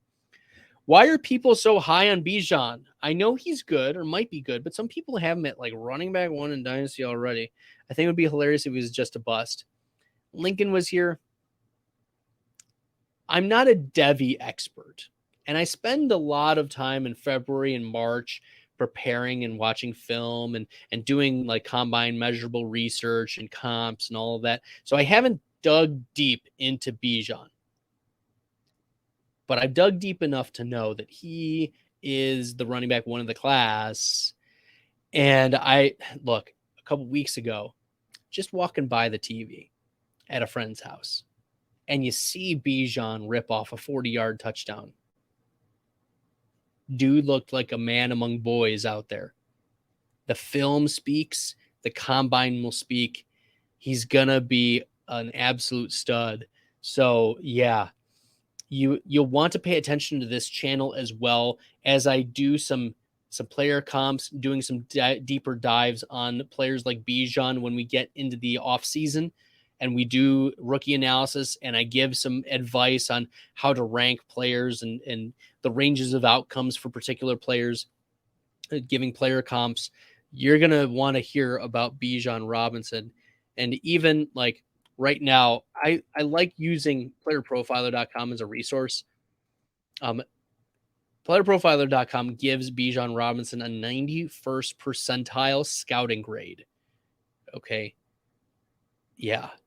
Yeah, you're going to want some Bijan Robinson. I mean, just right now through 11 games, over 1,400 rushing yards at Texas. He has 19 receptions on the season, 18 total touchdowns this year. And even in year 1 in 2020, in Texas, he had 86 rush attempts. He was a part-time player, still had 703 rushing yards on 86 rush attempts. What? And this is Texas. It's not like, East Carolina University. Okay.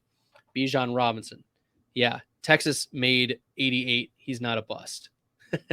Sounds like most of the reason why I traded 2 first-round picks for Bijan. Yes. As you can tell in the comments, with the 101, it's delusional for people to have him at running back 1 already without 1 minute or game, and me not knowing where he's going. So here's the thing. With running backs like this, the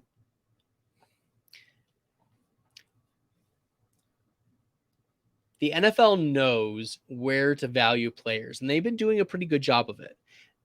Breece Hall, the best running back from this past class, or you can argue Kenneth Walker, say like it doesn't matter. It doesn't matter if you view Kenneth Walker or Breece Hall as the running back 1. They were both second-round picks in this year's draft. And they both went to not great teams, but Seattle is now improved. If he is that good, he's going to be a luxury pick for a playoff team, right? Drafted near the end of the first round, maybe into the second round. I don't have the projections yet for where Bijan is going to go in the real life NFL draft. But when I'm looking at Bijan Robinson, where he could land, I'm not too worried. Like we saw Kenneth Walker smashing on what we projected to be a bad Seattle team. We saw Breece Hall smashing on what we anticipated to be a bad Jets team. Even if they're bad teams, these good players will smash, these running backs in particular, because they're going to get 20 carries a game, 18 carries a game, 23 touches a game. So crowning him the 101, I mean, we've crowned like 5 running back 1s in Dynasty in the last 9 months. So I wouldn't like lose sleep over Bijan being named the 101 already. We're probably going to name another 1.01 in Dynasty here in the next 2 months. Okay. So I wouldn't lose sleep over it, but Bijan Robinson should be in that tier. And you'll see in a couple months when that comes to fruition and an NFL team drafts him either at the end of the first round or be right at the beginning of the second round. Like, he would fall into the draft positions of Clyde Edwards-Helaire to like DeAndre Swift, Jonathan Taylor. Like, that's how generally these running backs are falling these days. So yeah, I don't think it's delusional. I think it's just that also people just want the most hot thing right now. And the Bijan Robinson hype train is going to continue to chug and chew and blow its horn. So there you go, Lincoln. Don't lose sleep over it. It's okay. We're going to name another 101 here in a couple months. Rock out from YouTube. 16-man full PPR 2 flex. Whew. Full PPR, 16 team. Zay Jones, A-Rob, Pacheco, Brian Robinson. You're starting Pacheco, I think. Let me look at my PPR flex rankings. And Fantasy Pros like automatically updates it, so I'm just going to go by the rankings. Let's see. Brian Robinson is all the way down. Oh, Pacheco is 80th in these flex rankings. Allen Robinson is 85th. So Pacheco over A-Rob. Brian Robinson is 110th. So you're starting Pacheco over A-Rob and B-Rob. And then Zay Jones is 93rd. Okay. So you'd go Pacheco, A-Rob, Zay Jones, Brian Robinson in that order in full PPR. Lincoln was here. Trade Kamara, DK, Carr for Chase. Ooh, that's a lot. Would leave me strong at wide receiver with Chase, Justin Jefferson, Keenan Allen. Would leave me weak at running back with only Mixon, Zeke, Samaje Chuba. Dynasty super flex. Kamara could be a 0 next year. To upgrade DK to get Carr. Yeah, I think that's fine. I think you're okay with that in the Dynasty League there with Lincoln. Maybe Chase plus like a 3rd round pick or something like that. See if you can get Chase plus just a little more. That's fine. Yeah. Kamara is on the downward trend, unfortunately. Well, that's how rookie drafts work, Lincoln. He checks all the boxes for 3-down back. I agree. But I don't mean running back. I mean the running back one overall. He is a stud. I agree with Texas made 88. Not saying he's not, but I think automatic running back 1 stop over JT is crazy. Yeah, he won't go running back 1 in a redraft league. No. Not next year. I don't think so anyways. Maybe he pulls a Saquon Barkley, but I think Saquon's going to have the superior measurables over Bijan. That's just my guess, but we'll find out at the combine. Drunk Squidward, redraft doesn't count in Dynasty Leagues. He'll be gone quick. Be growing stuff from YouTube. Thanks for tuning in. I'm starting Kamara, Jones, Jacobs. Wide receivers are Brown, Juju, Everett, tight end, benches, Cook, Sutton, A-Rob, Traylon Burks, Cordell Patterson, Pacheco. Yeah, I would start all those guys over Pacheco and Patterson. And then, yes, I would start Juju and Brown over A-Rob, Sutton, Cooks, and Burks. Yep, looks good. Be growing stuff. Do you think Kupp will be back for the last 2-3 weeks of the fantasy playoffs? Probably not. Hansu, Kim, probably not, unfortunately. Let's go. Walker and Breece Hall were good examples. Yep, Walker and Breece were good examples. Thanks, Drunk Squidward. Appreciate you. Hoping my Cowboys can land him, make him the new feature running back. I mean, Tony Pollard, I think he's a free agent at the end of the season. And Zeke, you can cut, like the Cowboys could cut him this coming season and not lose a ton on dead cap. At least it was a tolerable amount. The last 2 years, if they would have cut Zeke, not a tolerable amount. I think Barkley was a better prospect. Yeah, I agree. And he's really, really good. But do I ever see Bijan increase from what he's values right now? No. Well, let's look at keep, trade, cut. since we're going down that rabbit hole for Bijan Robinson, Devy rankings. Yeah, Bijan right now is a 9999, even on Superflex. Okay. And let me see if I can find the rest of Dynasty resources.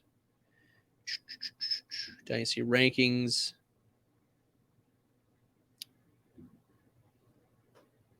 Yeah, he's in a tier by himself over Bryce Young and CJ Stroud. And then Jahmyr Gibbs is next at 4, and then Marvin Harrison at 5. But Marvin Harrison very well might be he's the number 1 wide receiver in the Devy stock right now. And he's just continuing to trend upwards. Marvin Harrison is a total stud. Drunk Squidward also depends on who the 101 is. If you play Superflex, probably Stroud will be the 101 over a running back or wide receiver. It depends on what you need too. Like, as long as they're in the same tier, you're okay with that. But if you need a quarterback, like, you're taking Bryce Young and CJ Stroud over Bijan, I think, in the Superflex. But if they're not luxury picks, the reality is you're taking the best player available, and Bijan Robinson projects to be that.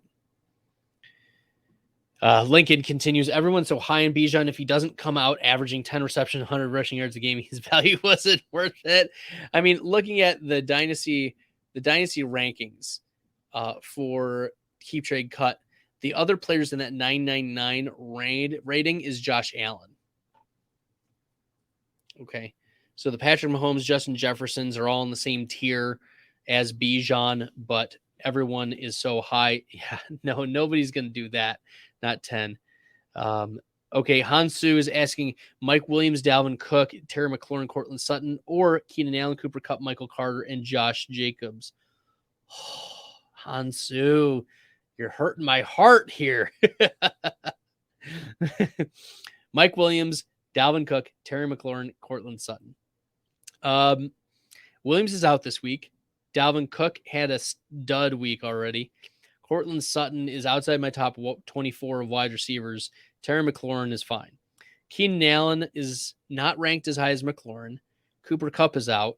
Michael Carter is nice. Josh Jacobs. So I would go with side B. And Lincoln was here. It's time to stop sleeping on Justin Fields. He's a stud. I've not been sleeping on Justin Fields. I mean, we knew what he was coming out of Ohio State, was that he was a mobile quarterback who could get the ball down the field. And yeah, you have to like what Justin Fields has done. Is that we were worried about, actually, I think I tweeted out, I'm pretty sure I tweeted out that I loved the Fields pick by the Bears. I thought it was a great pick. And that they traded up to go get him. Like, I had Fields over Zach Wilson. And I know that you're like, well, how do you know? Do you have your receipts? Blah, blah, blah. Well, look, if we want to dig back deep, I'm sure I could find it eventually. But yeah, I had Justin Fields. I was picking Justin Fields in every single Superflex rookie draft over Zach Wilson. I mean, I have a lot of Justin Fields in my dynasty leagues. So yeah, I just got offered Fields for AJ Brown in a single quarterback league. Probably good on paper, but looks terrible in my eyes. I'd keep AJ Brown in depends on who your quarterback is. If you've got like a Kirk Cousins, or if you've got who's another, let me go back to my rankings here. Like, if you're stuck with Matthew Stafford and you've got like a 0 at quarterback, fine. Like, if you've got Russell Wilson, you're doing that trade. If you've got like Taylor Heineke or Aaron Rodgers, you're doing that trade. But if you have like a Lamar Jackson, Dak Prescott, Herbert, Murray, Burrow, Tua, Jalen Hurts, Patrick Mahomes, Josh Allen, like, you're not doing that deal. Okay, you're keeping those players. That's not an upgrade. You're keeping AJ Brown. Do I have defense rankings? Yeah, I can tell you my top 10 defenses for this week, Hansu. The Kansas City Chiefs are number 1. San Francisco 49ers, number 2. Cowboys were my number 3. The Miami Dolphins, number 4. Denver Broncos, number 5. The Colts, 6. The Vikings were number 7 for me against New England. That didn't work out as well. They gave up a lot of fantasy points. The Vikings ended up giving they actually did get 3 sacks and they had a touchdown against New England. So actually they're doing pretty well. And then Baltimore at 8, the Jets at 9, and the Philadelphia Eagles at 10. Lincoln says he's trying to buy Fields everywhere. Awesome. And Drunk Squidward. Zach Wilson is such a bust. I can't wait to drop him next year in Superflex after the draft. Let me see if I can find let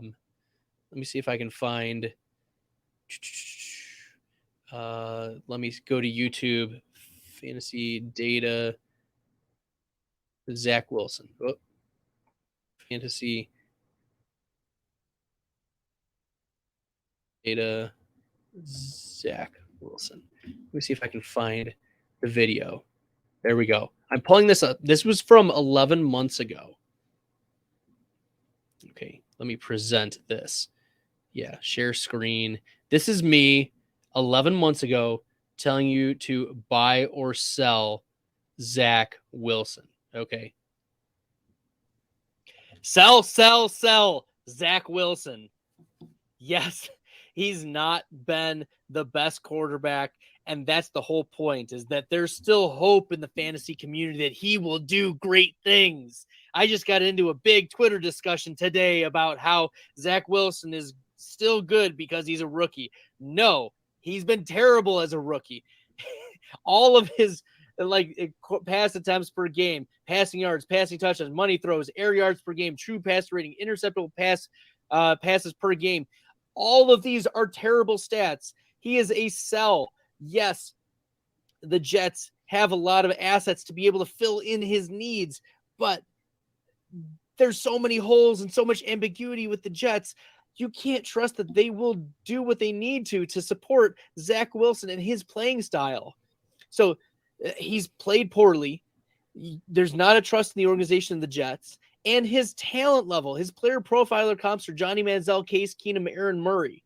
Of those 3 quarterbacks, the highest quarterback season is Case Keenum's quarterback 14 back in 2016 when he was playing for Minnesota. This is not a player that you want to invest in. If you can trade him for a startable asset, a quarterback or a running back 1, running back 2, a wide receiver 1 or 2 or 3, a flex consideration, Pat Freiermuth.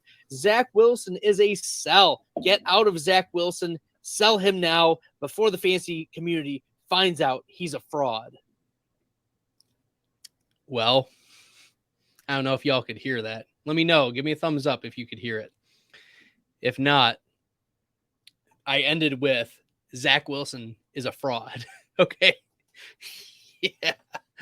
Okay. I also put the link in the chat so you can check that out. Nevertheless, let's keep going through. That guy's such a bum, doesn't take responsibility. He can never be a leader. That's why he won't be a quarterback in the NFL. I don't see him as a 2nd or 3rd string quarterback. Fair enough. Start Pirine or Gibson. Blocks from YouTube. Make sure that you are hitting that subscribe button. I appreciate you jumping in. Blocks. Hit that subscribe on YouTube, and we will continue going. My rankings for this week in a half PPR, I have Gibson 1 spot ahead of Pirine. Gibson gets Atlanta, and Atlanta is a plus matchup for running backs. And 4 of the last 5 games, Antonio Gibson has been a top 16 fantasy running back. Pirine, we know, had the boom game last week, but now he's facing Tennessee. Give me Gibson. I know what I'm going to get out of him, and there's a plus matchup. So, yeah, give me Gibson. But I don't hate it if you choose Pirine. Like Hansu Kim, I'm not saying don't start Pirine. If you prefer Pirine, fine. I just think it's more like 60-40 that Gibson outscores Pirine instead of like a 80-20. Okay.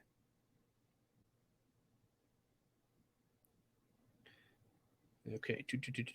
Drunk Squidward. Also, the Tua person changed the trade. They want Rondell Moore, Alec Pierce, and Matthew Stafford for Tua. Is that too much? In a dynasty league. Okay. Yeah. It's okay. But you're scamming the crap out of him. It's a one quarterback league, though, I think. And so if they want those, yeah, I would do that still, even in one quarterback league. Yep, take it. Scamming the crap out of him. No, it's not Superflex. Doesn't matter. Hansu Kim, Packers or Bills defense rest of season. Let's look at the schedules. Let's pull it up. The Buffalo Bills. Buffalo Bills I had at the DST 17 for this week.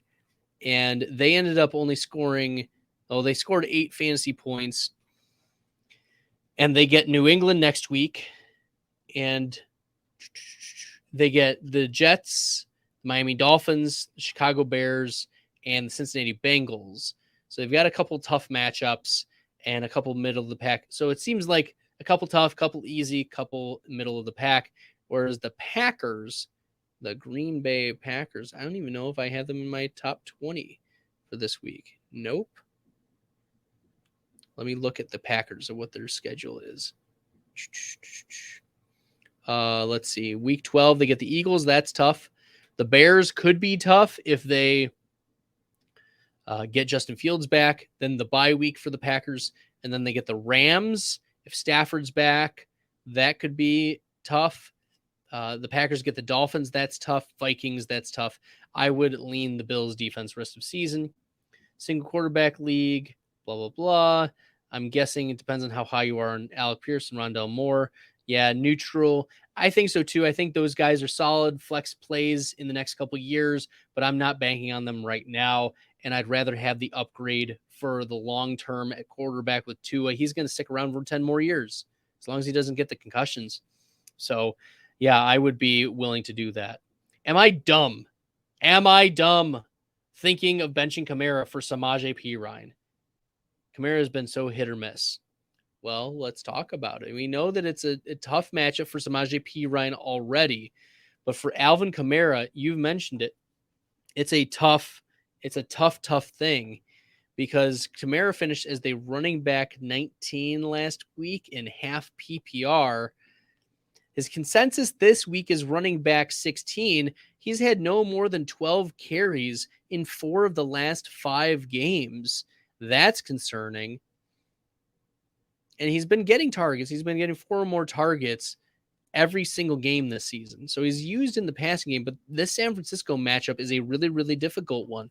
New Orleans has a negative 65% run block advantage, and this is a San Francisco defense that gives up the second fewest amount of running back fantasy points.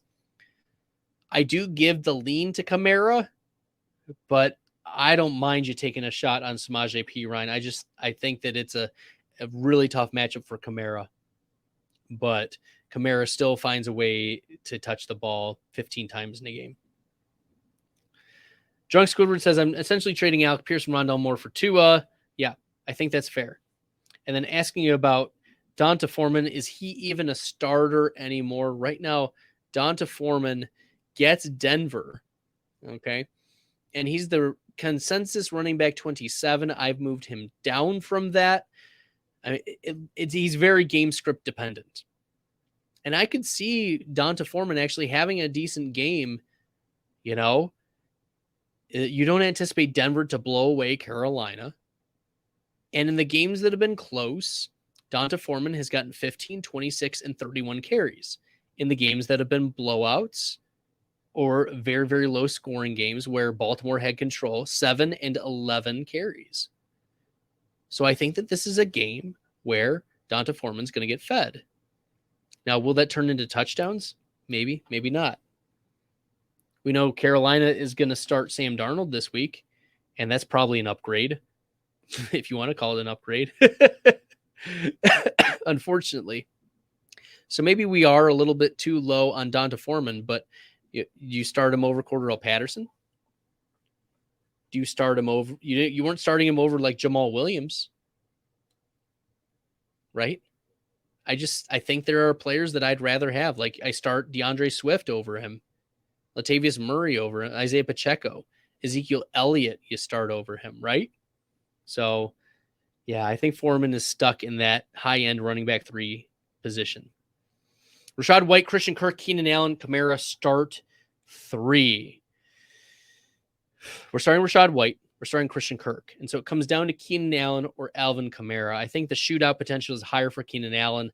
Give me Keenan Allen of those 3. Connor Giancopoulos.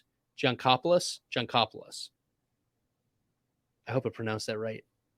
Either way, make sure you're hitting that subscribe button, Connor. I tried my best. All right. Yeah, anyone who's new popping in, make sure you hit that subscribe button. Appreciate all of you. I did not anticipate thinking that this would be a 2-hour live stream, but here we are. Last question or so. We'll see if there are any Hail Marys. I'm thinking of selling Kamara for a wide receiver 2 or late first round pick. Should I do it? If you are out of it, if you're not in the playoffs, or if you are very set at running back, sure, fine. Why not? Let's look at keep, trade, cut. Let's look at keep, trade, cut. Trade calculator. Let's find out. Kamara right now. Alvin Kamara. If you're in a Superflex league, Kamara should net you an early 2025 first. But if we're talking a late 23 first, the lean goes to the 2023 late first. Yeah, I would do that too. Or if you're looking at like a wide receiver 2, like if you're looking for like an Olave, yeah, Olave over Kamara. Sell Kamara now. Sell Dalvin Cook now. You do not want to be left holding the bag on Dalvin Cook and Alvin Kamara in your fantasy league. Same thing with Aaron Jones. Last January and February, I wrote an article for Fantasy Data identifying some of the biggest sells in Dynasty.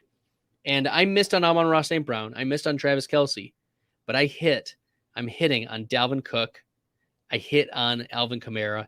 These are players that are hitting their peak. It's very obvious. They're not going to be making the production that they used to. And you should be willing to trade those players away for first-round picks. Hi, it's not Geku. Appreciate you jumping in from Twitch. Drunk Squidward, thanks for answering my questions. Love the show. Always appreciate you popping in, Drunk Squidward. All right. And make sure you're encouraging others to subscribe, jumping in. If you enjoy it, I'm sure your buddies would enjoy it too. So hope all is well. And that will do it for tonight's podcast. Make sure that you are hitting that subscribe button, sharing with your friends. It's been a lot of fun. It's been almost 2 hours. I can't believe I was only planning on doing this for about an hour or so tonight. Heck, even 30 minutes. But here we are. I'm doing it. Happy that we can talk some Week 12 fantasy football tips. And maybe I'll pop in tomorrow. We'll see. We're celebrating my wife's birthday tomorrow. But if everyone goes down to sleep, maybe I'll hop in tomorrow as well. Okay? Thanks, everyone. Appreciate y'all tuning in. Until next time, good luck in the fantasy football streets. I embrace all this risk, I'm insane. Talking about that best bill, I'm the best rest till into the next world. Guess I got next still. Best bill, I'm the best rest till into the next world. Guess I got next still. I embrace all this risk, I'm insane. Talking about that best bill, I'm the best rest till into the next world. Guess I got next still. Best bill, I'm the best rest till into the next world. Guess I got next still. I embrace all this risk, I'm insane. Talking about